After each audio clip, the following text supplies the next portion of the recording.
संविधान लेकर आएगी, तो ऐसे में क्या आप संविधान जब हमारा देश का बना था उसमें धीरे धीरे परिस्थितियों के अनुसार काल के अनुसार चेंजेस हुए हैं धीरे धीरे, है ना। तो वो चेंज करना जो है वो प्रगति की निशानी होती है, उसमें कोई खराब बात नहीं होती, क्योंकि परिस्थितियां उस वक्त की कुछ और थी, आज की परिस्थितियां कुछ और हैं।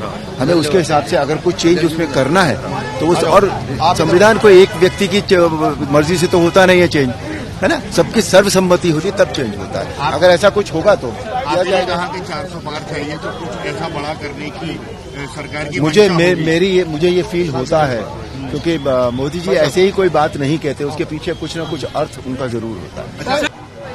उनके आदर्श एक अखंड भारत के लिए उन्होंने कहा था कि जब तक भाई भाई का जो फील है, जो विश्वास है, वो हम सब में नहीं जागेगा, तब तक अखंड भारत उस तरह से नहीं बन पाएगा।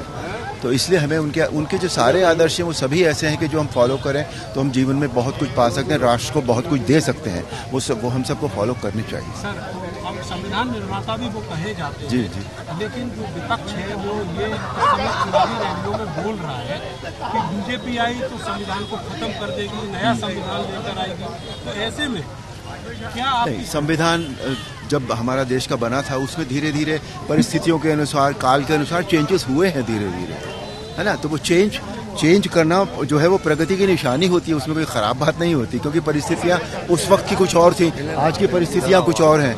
हमें उसके हिसाब से अगर कुछ चेंज उसमें करना है तो उस और संविधान को एक व्यक्ति की मर्जी से तो होता नहीं है चेंज, है ना। सबकी सर्वसम्मति होती तब चेंज होता है। अगर ऐसा कुछ होगा तो आपने कहा कि 400 पार चाहिए, तो कुछ ऐसा बड़ा करने की सरकार की मुझे ये फील होता है, क्योंकि मोदी जी ऐसे ही कोई बात नहीं कहते, उसके पीछे कुछ न कुछ अर्थ उनका जरूर होता है।